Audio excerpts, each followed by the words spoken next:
Kia ora koutou, welcome to the second video of NCEA Science 1.1 Demonstrate Understanding of Aspects of Mechanics. In the previous video we looked at the importance of units when we're giving answers, when we're talking about things like distance and time and mass, and then we looked at how we would calculate the speed of an object as it was travelling.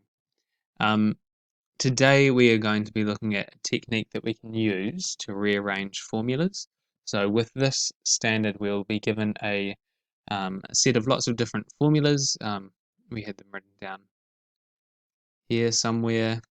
So these are all of the formulas that we need to know for this mechanics topic. So in what we were doing yesterday is that we were looking at how to use this formula when we were trying to work out the speed or velocity. Sometimes with this topic, we will be given the velocity and the time, for example, and we would need to work out the distance.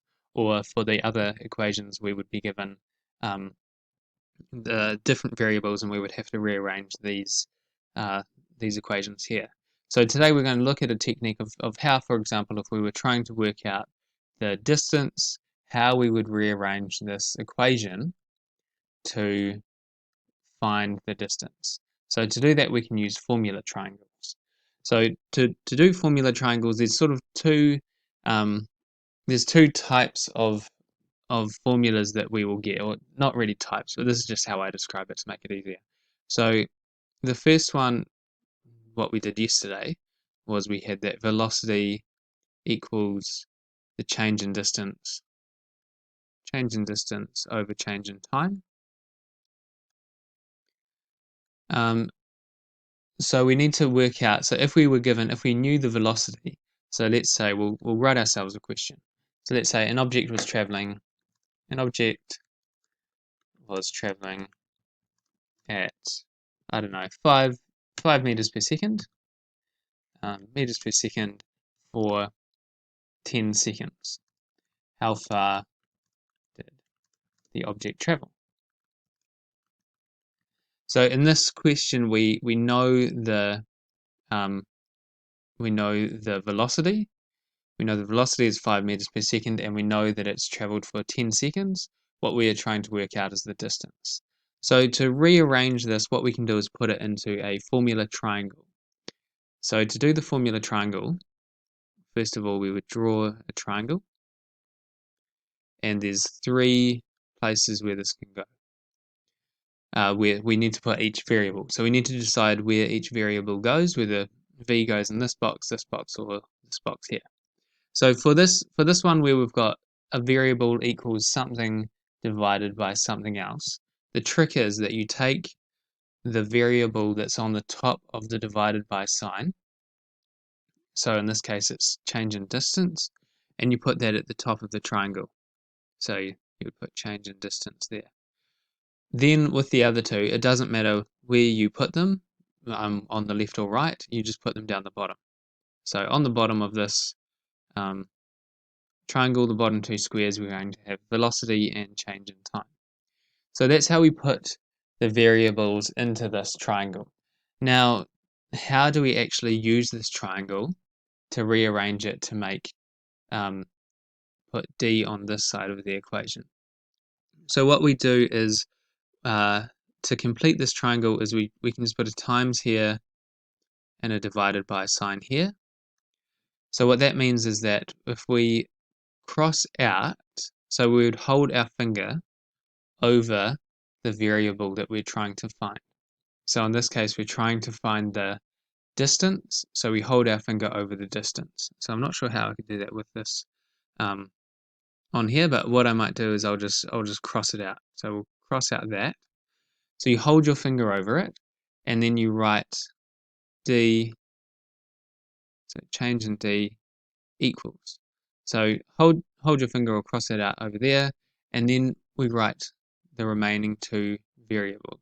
So we've got v times change in t. V times change in. That, remember, that was the triangle means change in, or the difference of, change in t. So change in distance equals velocity times change in t. So that's how we would use this triangle to work that out. So for this question, an object was traveling at 5 meters per second for 10 seconds. How far did the object travel? Well, we would use this equation. So change in d equals velocity, so we'd go 5 times 10. So in this case, it would have traveled 50, and remember units are really important, 50 meters.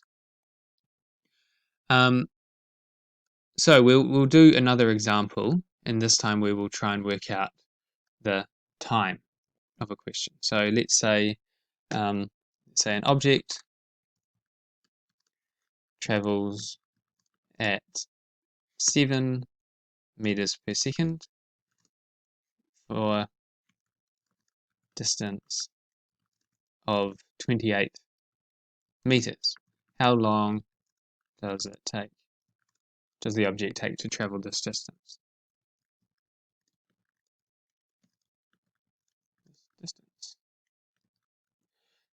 So in this question, we are given the speed and we are given the distance, and we need to find the time.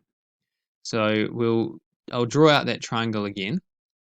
So we've got triangle, change in distance is on the top. We've got velocity and time, change in time. So in this case, we are going to put our finger over.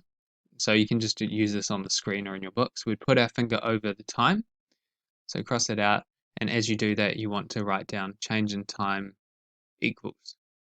So the change in time now equals, and we can visualize this with the triangle, it equals the change in distance divided by, that's what these dots are supposed to represent, divided by sign.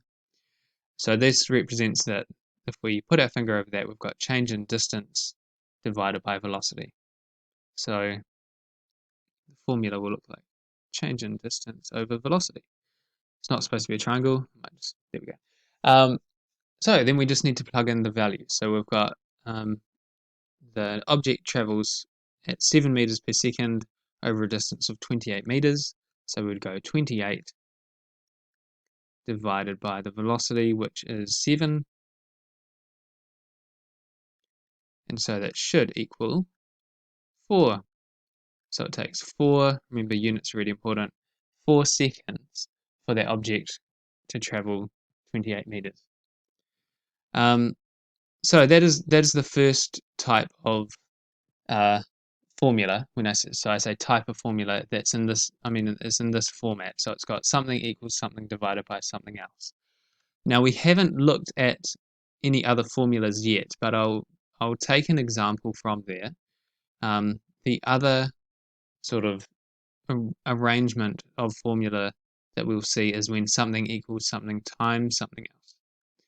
And so for this, it's slightly different for how we would rearrange the triangle. So if you've got this equals that divided by that, then you just put the thing that's on the top of the divided by sign at the top of the triangle.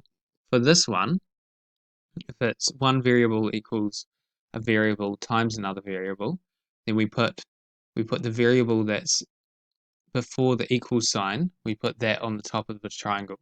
So in this case, f equals ma, we would draw the triangle and put f on the top. F equals ma. Okay, that would be that one. We'll give this one a go. So remember, this is back at the same format as that. So it's got something equals something divided by something else. So here we would go, we'll put the f on the top. So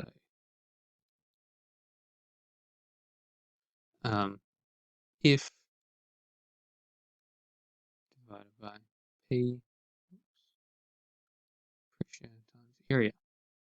And remember that if we were trying to find f in this case, we'll find out what f means later on. If we were trying to find f, we'd put our finger over that, and it would be f equals p times a. F equals p times a. And if we put our finger, if we were trying to find area, area would equal f divided by p. We'll do one more. So work, or W, to do this one, because W is equals something times something else. It's the same format as this equation here. So W goes on the top. And then we go W divided W on the top, and then F and D on the bottom. So that's how to use formula triangles. These will be useful for any of these. So this equation, this equation, this equation. It'll be useful for all of these. Not so much. There's some of them that have 4 variables. This one will be a little bit harder, and this one will be a little bit harder as well. So to be able to rearrange these equations, you would need to use normal mathematical process. But for the rest of them, you can actually get really far in this topic by using these formula triangles. And if you practice using them, then it becomes relatively easy. So that's formula triangles. This will help you with any equation that has 3 variables in it for you to be able to rearrange the equation. Hope that helps. Like and subscribe for more science videos, and I'll see you in the next one. Thanks.